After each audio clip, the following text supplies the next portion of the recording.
Армысыздар. Эфирде ақшам алаңы, оның жүргізушісімен Әйкер Мердәулетқызы. Бүгін біз жеңішімен жалғасқан жемқорлық мәселесін талқыламақпыз. Адалдылығын іспен дәлелдейтін лауазымды тұлғалармен қарапайым қараша халық үшін қандай сынақтар ұйымдастырылды. Осы тақырыпты тәптіштеп талқылау үшін студияға қонаққа Алматы қаласы мемлекеттік қызметтер және сыбайлас жемқорлыққа қарсы іс-қимыл агенттігінің бөлім басшысы Ернар Игіліков мырзаны студияға қонаққа шақырдық. Ернар Тоқтабайұлы, қайырлы кеш. Студиямызға қош келіпсіз. Саламатсыз ба? Сіздерге үлкен рахмет. Шақырып, сұхбат алып атқандарыңызға көктемнің осында әр мерекеміздің алдында, әз наурыз мерекесінің алдында. Үлкен рахмет. Жақсы, енді сұхбатымызды бастасақ. Жалпы алғашқы сауал соңғы уақыттардағы осы мемлекеттік қызметшілерге жасалып жатқан жағдайдан бастасақ. Оң өзгерістер туралы айтып өтсеңіз. Қандай өзгерістер болып жатыр қазіргі таңда? Енді өздеріңізге шынымен белгілі, Алматы қаласы өзі жастар қаласы. Алматы қаласының тұрғындарының 1/4 бөлігі 29 бен 35 жастың арасының тұрғындары деп есептеуге болады. Соның нәтижесінде мемлекеттік қызметте де жас мамандар жұмыс істейді. Атап айтсақ 33,5% жас мамандар деуге болады. Алматы жастар қаласы деп айтып жатырсыз, иә? Жалпы сол жастарды осы мемлекеттік қызметке тарту үшін қандай жағдайлар жасалынып жатыр? 2018 жылы мемлекеттік қызметке тарту үшін біз мектеп құрдық. Жас мемлекеттік қызметшілер мектебін құрдық. Оны 3 ай бойы біздің деген Алматы қаласы әкімдігімен және біздің департамент тарапынан оқыту іс-шаралары өткізіліп, солармен жұмыс жүргізіліп, соның нәтижесінде жас мамандар деген мемлекеттік қызметке тарту бойынша үлкен жұмыстар атқарылды. Атап айтсақ. Енді олармен тікелей осы мемлекеттік қызметте 20 жылдан өтілі бар мемлекеттік қызметкерлер, біздің департамент басшысы, оның орынбасарлары күнде лекциялық сабақтар және практикалық сабақтар өткізілді, және мемлекеттік мекемеге келіп, практикалық жүзде, тәжірибелік жүзде атқарылған жұмысты өз көздерімен көрді. Қарқын қандай қазіргі? Енді бүгінгі күні статистиканы айта алмаймын. Ол жас мамандар 3-4 курстың студенттері болатын. Енді ол қазір бітіріп, бұйырса осы мемлекеттік қызметке тартыламыз, бәріміз мемлекеттік қызметші боламыз деп ұмтылып жатыр. Жалпы мемлекеттік қызметке қызығушылық танытатын жастар қаншалықты көп болғанымен мемлекеттік қызметтен кетіп жатқан лауазымды тұлғалар соншалықты көп. Неліктен осы мемлекеттік қызметке соңына дейін шыдас беретін мамандар аз деп айтуға болады? Неге кетеді? Енді статистикаға жүгінсек, 2018 жылы мемлекеттік қызметтен кетіп атқан қарқын азайды деуге болады. Даже жоқ деуге де болады, жоқтың қасы деуге болады. 2018 жылдың желтоқсан айынан бастап Алматы қаласында мемлекеттік қызметшілердің еңбек ақылары өсті, 1,5-нан 2,5 есеге дейін өсті. Сол себепті және әлеуметтік соцпакет дейді ғой, онысы да бар. Одан кейін жастарға қазір спорттық ұйымдармен келісім шартқа отырып, олар және жұмыстан тыс уақытта спортпен айналысатындай, дене шынықтыру бойынша үлкен іс-шаралар жүргізіліп жатыр. Менің ойымша қазір жастар керісінше мемлекеттік қызметке ұмтылып жатыр. Әр конкурсты қазір біздің байқаушы ретінде біздің мемлекеттік қызметшілер біздің департамент тарапынан байқаушы ретінде қатысамыз. Сол жерде бір орынға 5-10 осы мемлекеттік қызметке орналасатын азаматтар қатысып жатыр конкурсымызға. Сол себепті мен кетіп жатыр деген олай айта алмаймын. Қазіргі таңда ондай емес жағдай. Бірақ осыдан 2 жыл бұрын көптеген мемлекеттік қызметтен кеткен қызметшілер біраз болды ғой. Енді ол кезде шынымен еңбек ақылары қазір бұл бәсеңсіді. Қазір ол азайды. Төмендеді деуге болады. Жалпы айлықты ақшаны айтып қалдыңыз жаңа, иә? 2020 жылы біз бүкіл халық болып жалпы халықтық декларация тапсыратынымыз белгілі. Осы ретте мынау мемлекеттік қызметшілер бұған дейін де енді жыл сайын тапсырып келіп жатыр ғой жаңағы декларацияны. Осы ретте 2020 жылы сол мемлекеттік қызметкердің ең жақын деген ағайын туысын, жолдасының жалпы табыс көзін есепке алу, оның үстіне жаңағы сол жақынның мемлекеттік қызметкер екенін ескеру, осы қаншалықты назарда болуы мүмкін деп ойлайсыз? Енді мемлекеттік қызметші болған соң есеп беруге біз тиіспіз. Біз мемлекеттік қызметкер халыққа жұмыс істеп жатырмыз. Халықтың жағдайын көтеру біздің міндетіміз. Әрине жаңағы жұбайымыз, жұбайларымыз оларды тапсыру керек. Біз қалай бізде негізі табыс көзі жоқ қой. Бір еңбек ақы, кейбір қызметкерлердің жолдастары деген енді кәсіпкерлікпен айналысады. Олар кәсіпкерлер ол өзінің ай сайынғы, жыл сайынғы, 90 сайынғы тапсыратын декларациялар бар. Оның өзі барлығы ашықтық деп ойлаймын. Әр мемлекеттік қызметші ашық болу керек. Халық ол туралы деген жаман пікірде болмау керек, дұрыс пікірде бәрі осы мемлекеттік қызметші болуға талпыну керек деп ойлаймын. Жақсы, жалпы оның барлығы ашық түрде ешқандай жасырып қалу, жаңағы мемлекетші қызметтің қаншалықты жақыны болса да барлығы тең бірдей халықтық декларация тапсырады дейсіз ғой? Тапсыру керек оны деген. Шынымен ол ашықтық мемлекеттің қанша қаржы кіріп, қанша қаржы шығып жатқанын белгісі болады. Ол экономикалық біздің мемлекетіміздің өсуі, дамуы деп есептеймін. Ол болғаны дұрыс. Жақсы. Алматы қаласы бойынша мемлекеттік қызметші жеткілікті ме? Қай сала бойынша көбінесе жетпей жататын жағдайлар болады? Енді жергілікті атқарушы органдар бойынша барлық мемлекеттік қызметші жеткілікті. Бүгінгі күні өздеріңізге белгілі Алматы қаласы әкімдігінде жаңағы реструктуризация болып жатыр деп есептеуге болады. 29 мемлекеттік мекемеміз бар, Алматы қаласы әкімдігіне қарайтын. Оның 8 аудан әкімдігі, одан кейін 18 басқармамыз бар. Және ревизиялық комиссиямыз және маслихат.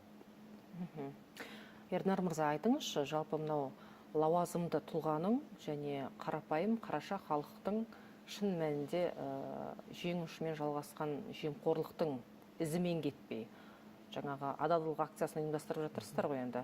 Осы ретте осындай сынақтар қаншалықты жиі ұйымдастырылып тұрады және оның нәтижесі қандай болып жатыр? Қаншалықты біздің мемлекеттік қызметкер болсын, қарапайым халық болсын, шындыққа бір табан жақындағысы келеді деуге болады? Енді өздеріңіз байқап жатқан шығарсыздар, жаңалықтың барлығында біздің агенттіктің жұмысы ашықтығы көрініп тұр. Осы жақында төрағамыз Әлік Жатқанбайұлы Шпекбаев, қоғам мүшелері, заңгерлер бар, барлығын Алматы қаласына жинап, Қазақстанның жаңағы сыбайлас жемқорлыққа деңгейін есептейтін мекемелерді, Қазақстанды есептейтін мекемелердің бәрін жаңағы шақырып, өзі деген ашық түрде кездесу ұйымдастырды. Сол кезде қоғам мүшелері, Қазақстанды есептейтін басқа ұйымның мүшелері Қазақстан туралы, біздің агенттік туралы өзінің оң бағасын берді. Қазақстан жемқорлық деңгейін төмендетіп жатыр деп. Индекс бойынша. Индекс бойынша. Мен сол себепті өзім ойым Қазақстанда жүйелі түрде сыбайлас жемқорлықпен алдын алу және күресу жұмыстары жүргізіліп жатыр. Күресу жұмыстары деп қалдыңыз. Мектеп оқушылары болсын, студенттер болсын, олардың басын қосып мынау театрдағы жемқорлықты ашық әшкере етіп көрсететін түрлі спектакльдарға дейін алып барасыздар. Осы ретте соның нәтижесі болашақ жемқорлардың өсіп шықпауына қаншалықты оң әсер етіп жатыр деуге болады? Қаншалықты санаға сілкініс туғыза аласыздар жастардың? Енді бүгінгі таңда біздің өздеріңізге белгілі Алматы қаласында жобалық кеңсе ашылды. Осы 2018 жылдың желтоқсан айында агенттік төрағасының орынбасары Олжас Сабайұлы Бектенов пен Арман Орызбайұлы Қырықбаев Алматы қаласының әкімінің орынбасары бірлесіп сол жобалық кеңсені ашты. Сол жобалық кеңсенің аясында саналы ұрпақ деген біздің жобамыз бар. Сол саналы ұрпақ жастармен, жаңағы оқушылармен, студенттермен сыбайлас жемқорлыққа қарсы мәдениетті қалыптастыру бойынша үлкен жұмыстар атқарылып жатыр. Бүгінгі таңда бүкіл жоғарғы Алматы қаласында 38 жоғарғы оқу орны бар. Солармен тікелей жүйелі түрде жұмысын жүргізіп жатыр. Сол енді төменірек түссек, жаңағы сіз айтып өттіңіз, балабақшадан бастап. Балабақшадан Қуыршақ театрында Тоба деген спектакль өтіп жатыр.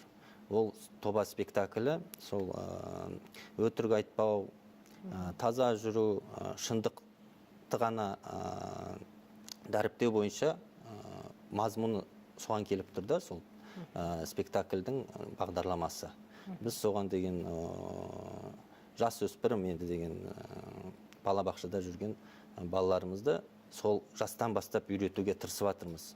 Қайсы жақсы, қайсы жаман, қайсы дұрыс, қайсы бұрыс, тәрбиелік мәнісі көп. Жақсы, адалдылық алаңын айтып қалдыңыз, сөзіңіз аузыңызда. Осы ретте осыдан 2 күн бұрын қолға алынған дүние, жаңа метроның бір есігі ашық болу деген сияқты. Осыны көрермендерге кеңірек тарқатып айтып берсеңіз.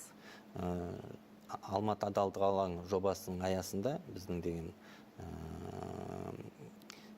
жобалық бағдарламаларымыз бар. Сол бағдарламаның бірі ретінде Алматы қаласының тұрғындардың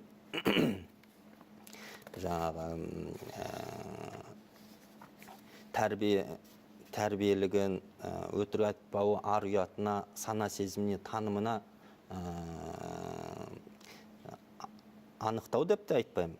Соны деген көзқарастарын бұру мақсатында Алматы қаласының метрополитетімен үлкен бір жобамыз іске асты. Ол Алмалы бекетінде Метро.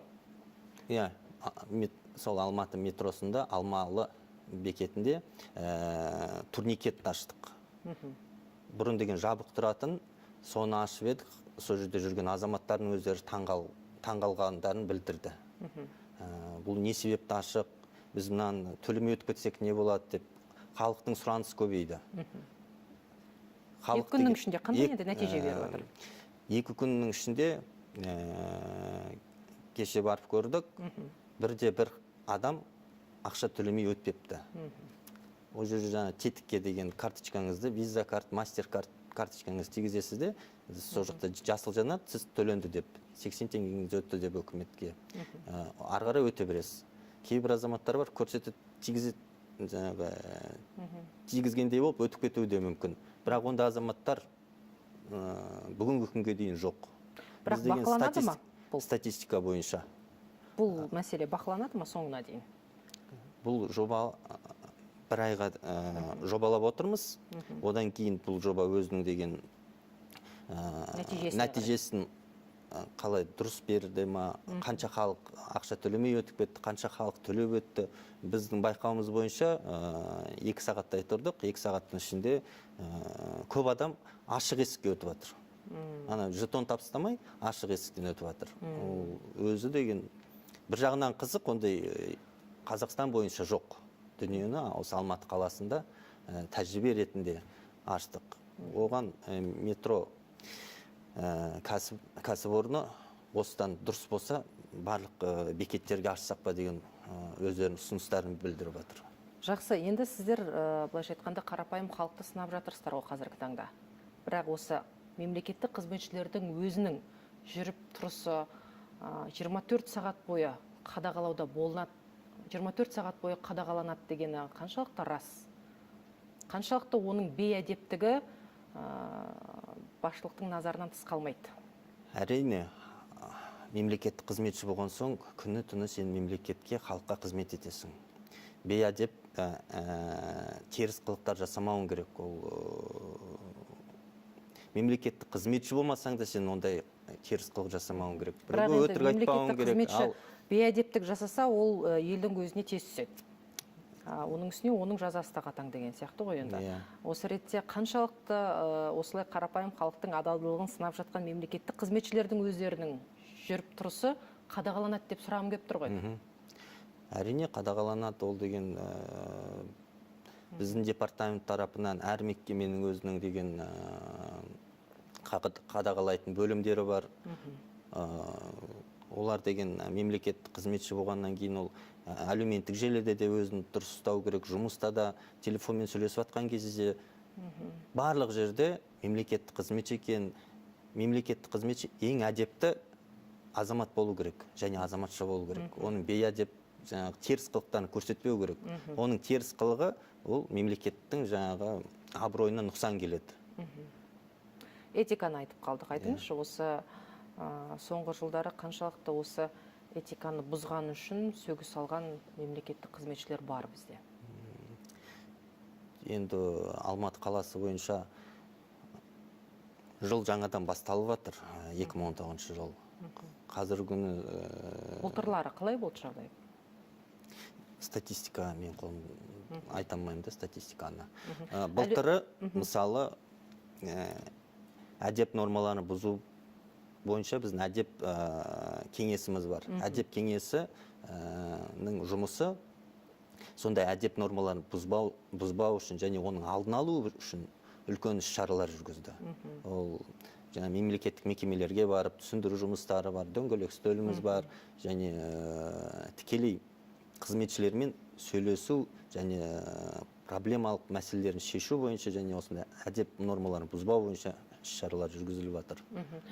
Жаңа сіз өзіңіз әлеуметтік желідегі парақшаға дейін бір шетін шығарып айтып кеттіңіз. Енді айтыңызшы, осы әлеуметтік желіде мемлекеттік қызметші бір аса қымбат дүниенің жанында суретке түсуіне дейін назарға алынады дегені, және өте бір қымбат жерлерде қыдырып жүргеніне дейін қадағалануы қаншалықты мүмкін, және енді қарапайым халықта автоматты түрде ой туындауы мүмкін ғой, бұл аса көп жалақы алмайтын мемлекеттік қызметші осындай қымбат жерде қалай қыдырып жүр деген сияқты. Осы ретте осының барлығы қаншалықты бақылауда болады? Енді әлеуметтік желіде атап өттім ғой, мемлекеттік қызметші өзін қымбат көлікпен, қымбат үйдің жанында, жаңағы ресторанда, үлкен дастарханның үстінде шараптар алдында тұрған суреттер енді болмауы тиіс. Себебі қоғам тарапынан қадағалау өте күшті, әсіресе мемлекеттік қызметшіге. Және мемлекеттік қызметші жұмысқа қабылданар алдында әдеп нормалары бойынша өзіне жаңағы белгіленген